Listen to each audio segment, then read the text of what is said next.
सभी सी आ रहे हैं मेरे क्लास में। चलो देखो, फर्स्ट क्वेश्चन ये है कि when 2 gram of a non volatile hydrocarbon, अब यहाँ पे डिफाइन नहीं किया है, कोई हाइड्रोकार्बन है, ठीक है, containing 94.4% carbon and is dissolve in 100 gram of benzene. तो हाइड्रोकार्बन है तो नॉन पोलर सॉल्वेंट में ही डिजोल्व होगा, तो बेंजीन में सॉल्युबलाइज किया गया। The vapour pressure of benzene at 20 degree centigrade is lowered from, ठीक है, तो टेम्परेचर फिक्स कर दिया है, तो वेपर प्रेशर में फिक्स है, तो इसका कुछ लेना देना नहीं है, ठीक है। आपको वेपर प्रेशर की जरूरत हो क्योंकि वेपर प्रेशर चाहिए, तो ये कह रहा है कि लोअर फ्रॉम 74.66 टू 74.01, तो ये इनिशियल हो गया और ये फाइनल हो गया। इसका मतलब ये प्योर बेंजीन का है और ये सॉल्यूशन का है, ठीक है, क्लियर। नेक्स्ट है कैलकुलेट मोलर मास। यहां तक तो आपको ठीक था, क्योंकि यहां तक तो उसने क्या पूछा आपसे, जो आप एक्सपेक्ट कर रहे थे इससे, इसने वही पूछा, सब कुछ दिया और कहा कि जो है रिलेटिव लोअरिंग का कॉन्सेप्ट लगा के, राउल्ट्स लॉ लगा के आप हमें बताओ कि जो है मोलर मास क्या है। यहां तक तो ठीक है। अब उसने कहा कि जो है मॉलिक्यूलर फार्मूला ऑफ हाइड्रोकार्बन बताओ। अभी आपको कहाँ लेके चला गया, देखो परसेंटेज ऑफ कार्बन दिया है, तो 94.4% अगर कार्बन है तो रेस्ट 100 माइनस 94.4 हाइड्रोजन होगा, क्लियर। अब मॉलिक्यूलर फार्मूला आप कहाँ से निकालोगे, राउल्ट्स लॉ की मदद से, ठीक है। इंपेरिकल फार्मूला कहाँ से निकालोगे, इस हाइड्रोकार्बन के परसेंटेज की मदद से, फिर नंबर ऑफ यूनिट कैलकुलेट करोगे और फिर मॉलिक्यूलर फार्मूला दोगे।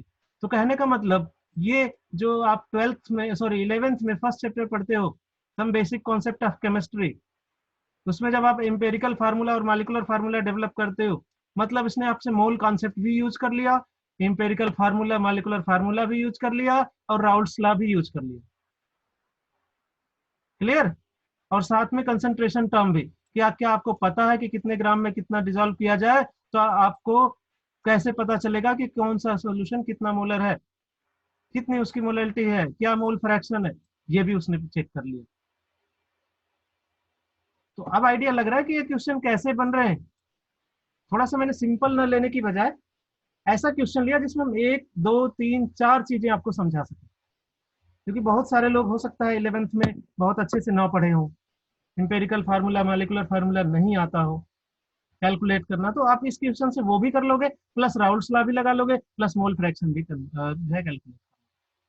इस क्वेश्चन में मैंने दो तीन चीजों को कवर करने का प्रयास किया, ठीक है। तो सबसे पहले हम देखेंगे कि हमें क्या क्या दिया है, ठीक है। पी स्टार दिया है, पी स्टार है 74.66 टॉर, पी दिया है 74.01 टॉर, क्लियर, ये दे रखा है। तो आप इस फार्मूले को, राउल्ट्स लॉ को आप यहाँ पे इंप्लीमेंट कर सकते हो। First of all Raoult's law लगा सकते हो, relative lowering of vapour pressure का concept, clear. P star minus P divided by P star equals to x2, और x2 को आप मोल फ्रैक्शन के रेस्पेक्ट में लिख सकते हो n2 divided by n1 plus n2, clear. अब देखो यहाँ से आप ये भी लिख सकते हो मोल का formula n equals to W by capital M weight upon molar mass या मास अपॉन मोलर मास। तो सिंस 2 है तो W2 capital M2 divided by W1, W1 divided by W, sorry capital M1 plus W2 divided by capital M2, clear. तो ये क्या है, ये basic यही है। अब इसके आगे देखते हैं कि आपको क्या करना है। अब इसमें सारे वैल्यूज को पुट करके सबसे पहले आप निकालो, ये चीज निकालो, ठीक है। इसमें से क्या अननोन है, देखो क्वेश्चन देखो यहाँ पे, इसने कहा है कि 2 ग्राम नॉन वोलाटाइल हाइड्रोकार्बन, मतलब W2 आपका हो गया 2 ग्राम, फिर कह रहा है 100 ग्राम बेंजीन में, मतलब W1 हो गया आपका 100 ग्राम, ठीक है। जैसे इसने कह दिया बेंजीन है, तो कैपिटल M1 हो गया बेंजीन C6H6, ये हो गया आपका 12 6 या 72 है, 72 प्लस 6 78 बेंजीन का मोलर मास, ठीक है, तो आपको अब यहाँ सब कुछ पता है, ये भी पता है, केवल केवल क्या बचता है, M2 बचता है, कैपिटल M2। तो कैपिटल M2 आप निकाल लोगे, क्यों, क्योंकि ये वाली क्वांटिटी गिवन है। तो चलो ठीक है, इसको सॉल्व करते हैं।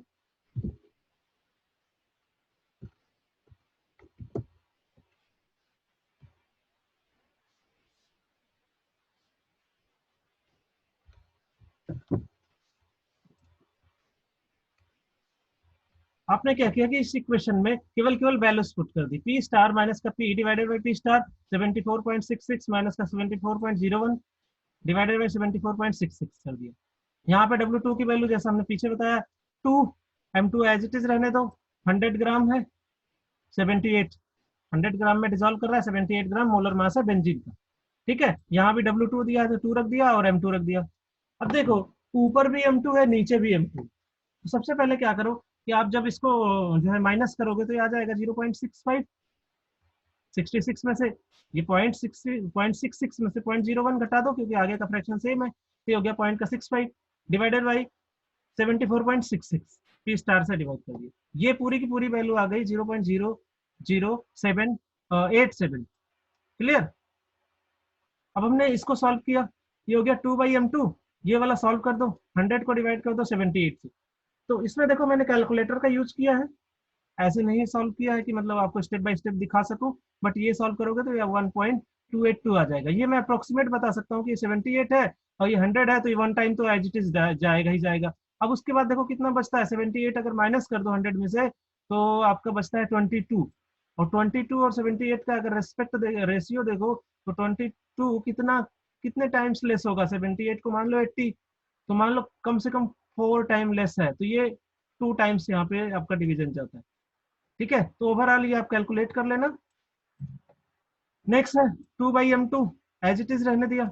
अब इसका एलसीएम ले लिया, इस वाले क्वांटिटी का एलसीएम लिया तो ये हो गया 1.282 M2 plus 2 divided by M2 2/M2, 2 से सॉरी M2 से M2 कैंसिल आउट हो गया, तो यहाँ पे आपका बचा 0.0787 equals to 2 divided by 1.282 M2 plus का 2।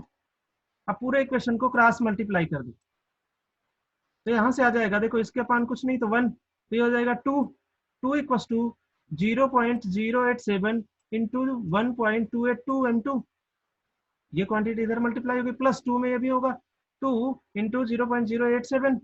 अब इस क्वांटिटी को इधर ट्रांसफर कर दिया तो इधर ये क्या है, प्लस में है, तो इधर चाहते ही इसमें क्या हो गया, निगेटिव में चेंज हो गया, निगेटिव में हो गया। अब देखो जैसे ही ये निगेटिव में हुआ चेंज, ये हो गया 2 माइनस का 2 इंटू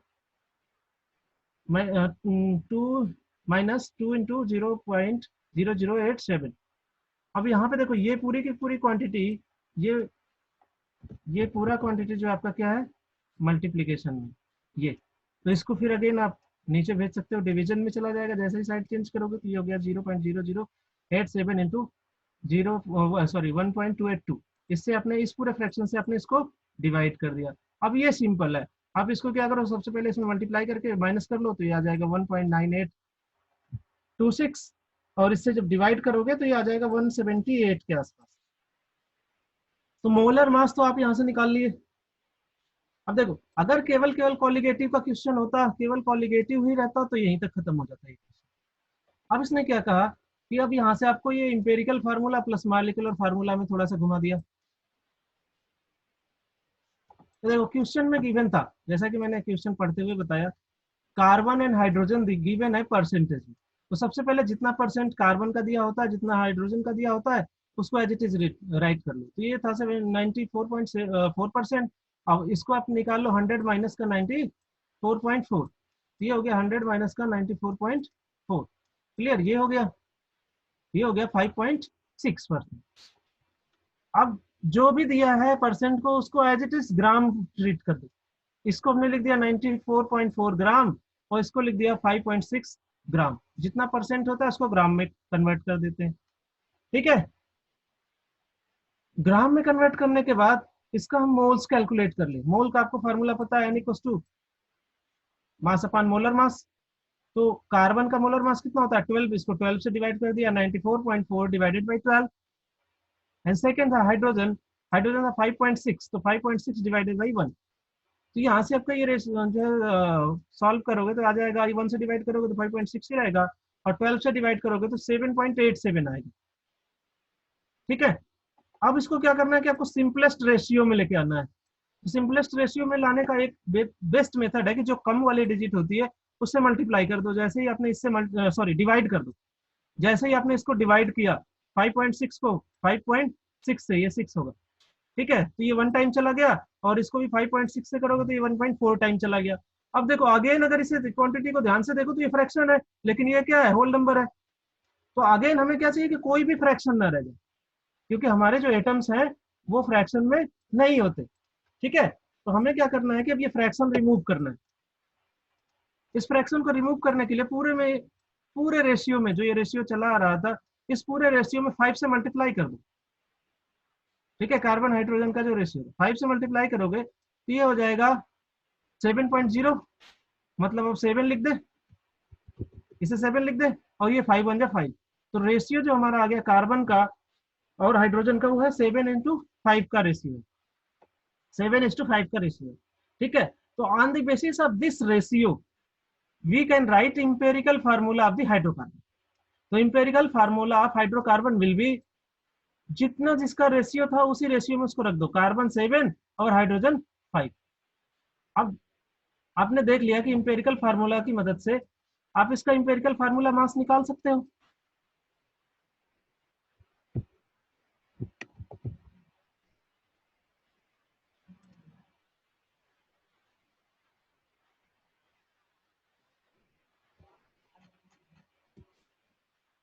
देखो, अब इसकी मदद से हम इसका इंपेरिकल फार्मूला मास निकाल सकते हैं। तो जैसे ही हमने इसका इंपेरिकल फार्मूला मास निकाला, अब देखो इसमें कार्बन कितने हैं, 7 है, तो 12 7 जा, प्लस हाइड्रोजन 5, तो 12 7 जा 84, 84 और प्लस 5 बन जा 5, 84 और 5 89। अब हमें निकालना है नंबर ऑफ मॉलिक्यूल्स इसमें कितने होंगे, C7H5। तो हमने क्या किया कि मॉलिक्यूलर फार्मूला मास को इंपेरिकल फार्मूला मास से डिवाइड कर दिया, ये हो गया 178 डिवाइडेड बाई 89, तो यहाँ से आ गई ये वैल्यू 2। अब हमें मॉलिक्यूलर फार्मूला निकालना है, तो इस फ्रैक्शन से मल्टीप्लाई कर दो, 2 इंटू, चाहो तो आप इसी को देखो रीअरेंज कर दो कि जो है number of molecule equals to molecular formula upon empirical formula, यही हो जाएगा। तो यहाँ से देखो हमने क्या किया, 2 इंटू इंपेरिकल फार्मूला कर दिया। इंपेरिकल फार्मूला क्या था, C7H5, तो यहाँ से आपकी वैल्यू आ गई C14H10, ये हाइड्रोकार्बन है। ठीक है, कोई ये बताएगा कि इस हाइड्रोकार्बन को देख के क्या लग रहा है कि ये एल्केन है, एल्कीन है या एल्काइन है? एल्काइन ही होगा। हम्म, एल्काइन है।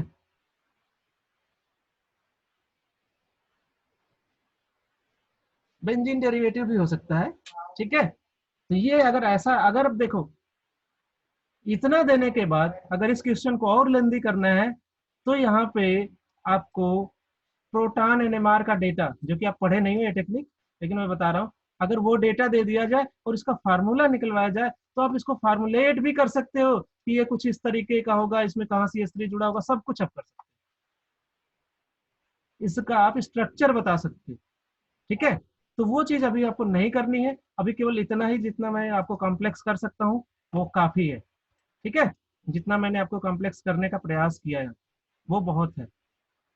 ठीक है, क्लियर? क्योंकि देखो जो कॉलिगेटिव प्रॉपर्टीज थी वो इजी था, लेकिन इस क्वेश्चन को एक्सटेंड कैसे किया गया। तो अगर आपको कॉलिगेटिव आ रहा है उसके बाद भी अगर इधर का पार्ट नहीं आएगा तो नहीं आएगा, क्वेश्चन नहीं सॉल्व कर पाओगे। और ये कहीं से नहीं है, ये बेसिक है 11th का, 11th का first chapter, basic of chemistry, some basic concept of chemistry है।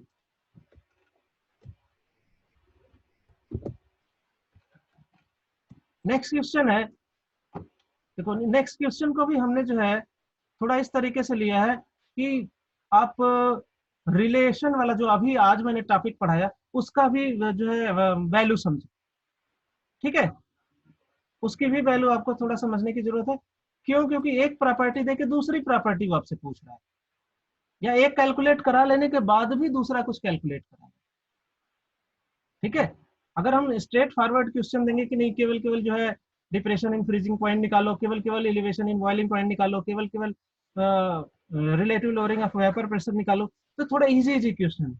लेकिन थोड़ा सा टफ मैंने इसलिए लिया कि ताकि आप इसमें एक के साथ साथ दूसरा कॉन्सेप्ट भी सीख जाओ। एक तो आप सॉल्व करोगे ही करोगे, दूसरा भी सीख जाओगे। ठीक है, चलो देखो ये क्वेश्चन क्या है। ये अनसॉल्व है। जो पहला एग्जाम्पल लिया था वो एग्जाम्पल के एल कपूर में सॉल्व है, और ये एग्जाम्पल अनसॉल्व है।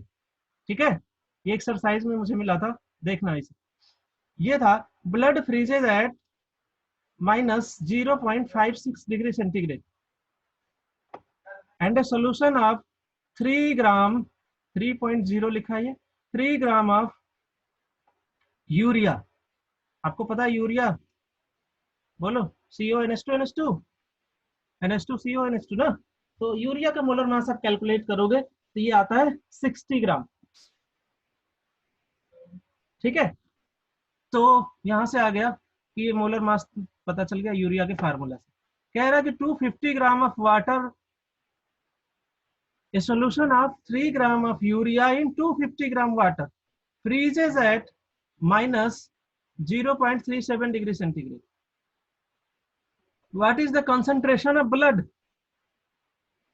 ठीक है, इसका मतलब क्या है कि ये हम मान के चलेंगे कि जो हमारा ब्लड है उसमें यूरिया होता है, और आपको पता है कि जो है यूरिया होता है उसी को आप यूरिन के थ्रू पास करते हो।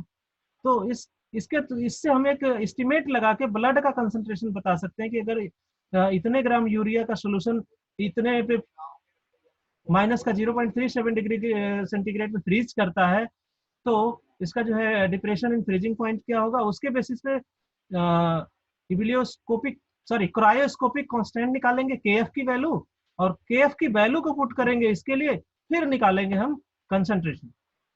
अब देखो यहां तक तो ठीक था।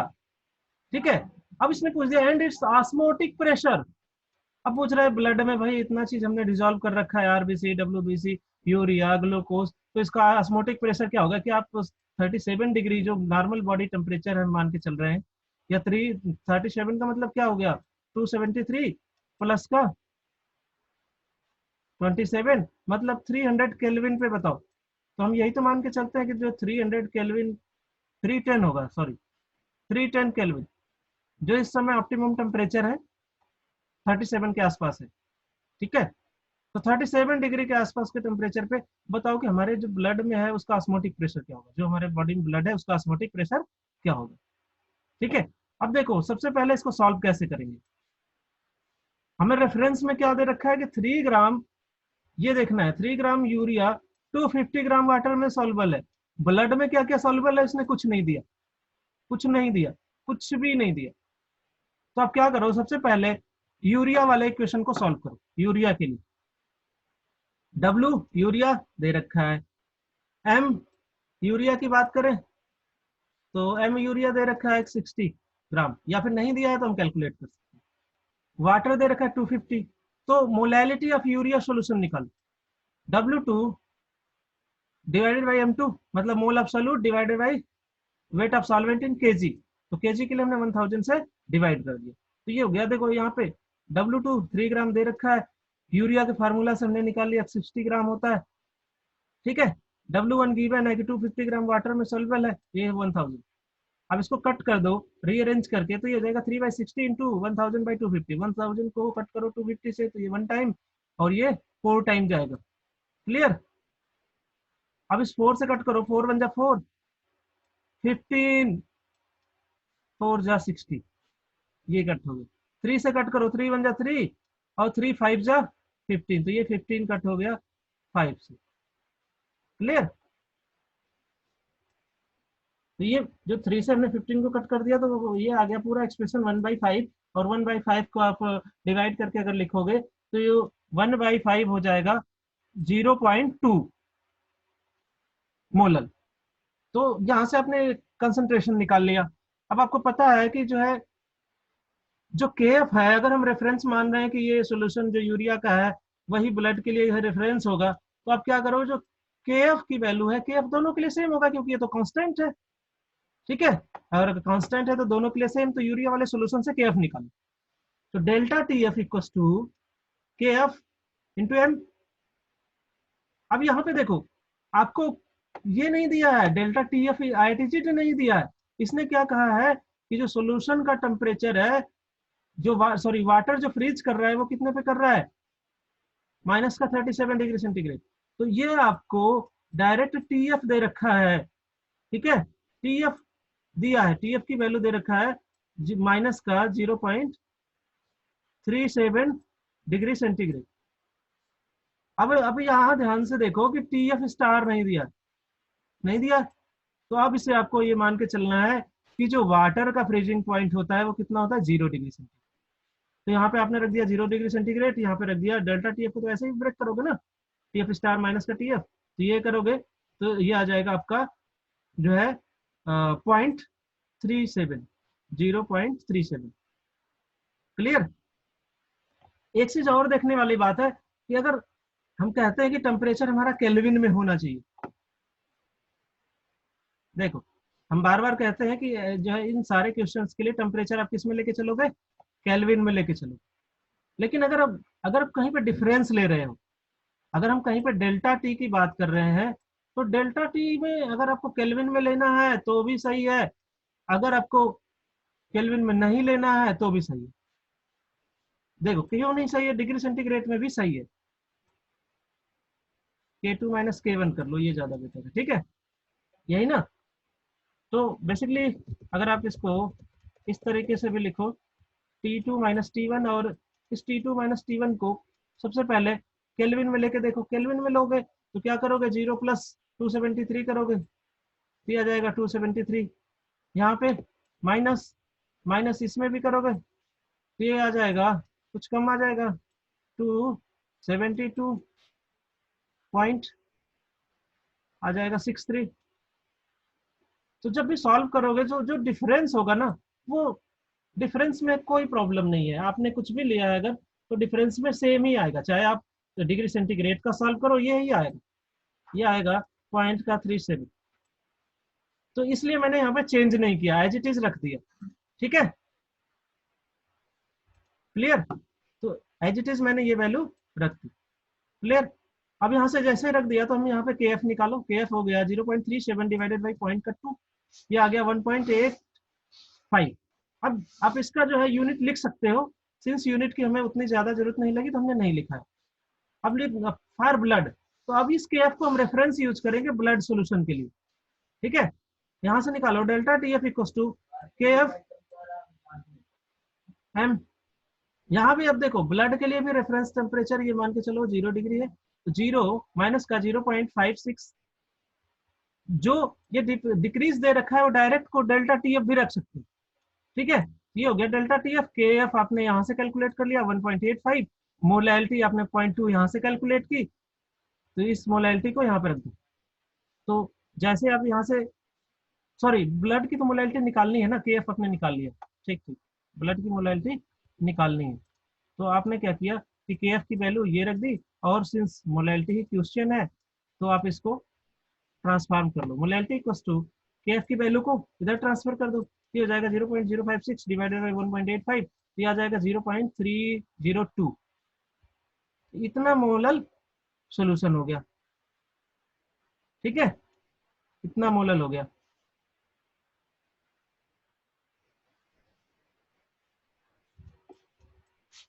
अब देखो, अब आपसे क्वेश्चन क्या पूछ रहा था, अब क्वेश्चन पूछ रहा था कि ऑस्मोटिक प्रेशर बताओ हमारे ब्लड के सोल्यूशन। तो अब हम यहाँ पे, हमें यहाँ पे क्या पता है, ये स्मॉल एम है, और ये पूछ रहा है स्मॉल एम को कैपिटल एम में कन्वर्ट करो, क्लियर, क्लियर ना। तो सिंस यूरिया के सॉल्यूशन के रिस्पेक्ट में अगर हम बात करें, ब्लड में बहुत सारे कंपोनेंट है, तो अगर यूरिया का हमने केएफ यूज किया तो हम ये कह सकते हैं कि बहुत ही कम सॉल्यूट है, बहुत ही कम, फॉर वेरी डाइल्यूट सोल्यूशन है। अगर इस केस में अगर हम कहें कि वेरी डाइल्यूट सोल्यूशन है, तो हम ये कह सकते हैं जो मोलैलिटी है वो मोलैरिटी के इक्वल हो। अदरवाइज आप चाहो तो सॉल्व कर सकते हो, ठीक है, लेकिन कॉम्प्लिकेशन ये बढ़ेगा कि ब्लड के सारे कंपोनेंट्स नहीं दिया है। अगर किसी भी क्वेश्चन में सारे कंपोनेंट दिया है, मतलब कौन किस में डिजॉल्व हुआ, तो आप मोलैलिटी से मोलैरिटी का जो फार्मूला हमने कराया है उसको यूज करके, ठीक है, मोलैलिटी से मोलैरिटी कैसे निकालेंगे उसको यूज करके वहां पे आपको क्या चाहिए, डेंसिटी चाहिए। तो डेंसिटी अगर हो दिया है तो डेंसिटी की मदद से मोलैरिटी कैलकुलेट करो, फिर प्रोसीड करो। क्यों? क्योंकि आपको पता है pi equals to C R T, और सी क्या है हमारा, मोलर कंसंट्रेशन N2/V था, ठीक है। तो ये क्या है, number of moles divided by total volume of solution. तो यहाँ पे इस क्वेश्चन के लिए हमने ये थोड़ा सा एजम्पशन यूज किया है कि अगर वेरी डाइल्यूट सॉल्यूशन है तो हम इसको एज्यूम कर ले कि जो मोलैरिटी है वही मोलैलिटी है, तो जो मोलैरिटी की वैल्यू होगी वो मोलैलिटी की वैल्यू होगी। इस केस में सॉल्व करो तो pi equals to C R T, equation लगाओ। सी की वैल्यू हो गई 0.302, आर की वैल्यू देखो, प्रेशर चाहिए आपको किसमें, आर की वैल्यू देखो होती क्या, जूल पर मोल पर केल्विन एक होती है, दूसरी एटीएम लीटर, ठीक है, बार में भी आती है। तो आपको जिसमें प्रेशर चाहिए वो वाली यूनिट रखनी है, ध्यान रखना। तो अगर हमें प्रेशर एटीएम में चाहिए तो आर की वैल्यू हमने रखी 0.082। तो आपके पास दो क्वेश्चन है यहाँ से कि आर की कितनी वैल्यू होती है पहला, और क्या क्या यूनिट होती है। तो सारे लोग आप अपने कॉपी में ये करोगे।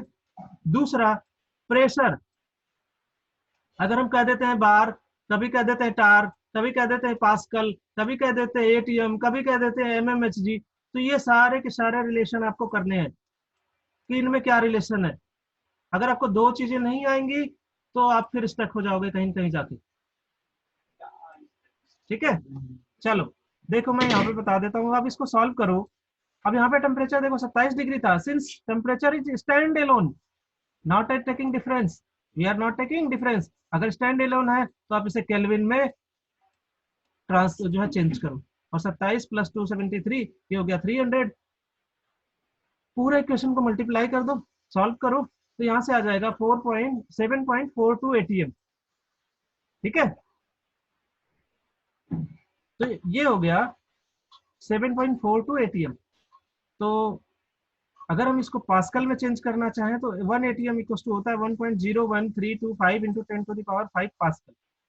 इसको आप मल्टीप्लाई करोगे तो आ जाएगा 7.51, ये 8 है या 0 होगा शायद, मोस्ट प्रोबेबली 0, ठीक है। 031 इंटू 10⁵ पास्कल। ये देखो 7 में 0.7 7 में 1 से करोगे तो 7 पॉइंट ही समथिंग आएगा, सिंस ये 42 है 42 से थोड़ा सा ज्यादा आएगा, तो 750 के आसपास आंसर है, 51 के आसपास। अब हमने क्या किया कि इसको 2 डिजिट इधर ट्रांसफर कर दिया, सॉरी हाँ 2 कर दो, ठीक है। तो ये हो जाएगा 750, ये हो जाएगा आपका 751.831, सॉरी 8 नहीं 031 इंटू 10⁻3। अब हमने क्या किया कि इसके 2 पावर को यूज कर लिया है, 5 में से 2 पावर को यूज कर लिया, तो ये हो जाएगा 751.031 इंटू 10⁻3 पास्कल, ठीक है। अब किसी में भी 10.3 होता है तो हम इस 10.3 को किलो में कन्वर्ट कर सकते हैं, तो ये हो जाएगा अब 751 किलो पास्कल, ठीक है। सिंस आपका जो आंसर दिया था बुक में वो किलो पास्कल में था, दैट्स वाई मैंने इसको कन्वर्ट किया। अदरवाइज आप यहाँ भी लीव कर सकते हो अगर आपको एग्जाम में आए तो। अगर वो मैंडेटरी कर दे कि नहीं किलो पास्कल में बताओ तो अलग बात है, नहीं तो आप यहाँ पे लीव कर सकते हो इस क्वेश्चन को, ठीक है। तो ये ध्यान रखना कि जब आर की वैल्यू हम लेते हैं एटीएम लीटर में तो 0.082 लेके चलते हैं, ठीक है। आर की वैल्यू जूल पर मोल पर केल्विन लेते हैं तो 8.314 लेते हैं, कैलोरी लेते हैं तो कितनी लेते हैं, तो सारा आर की यूनिट आपको जो है करना है, और ये यूनिट करना है प्रेशर की, ठीक है।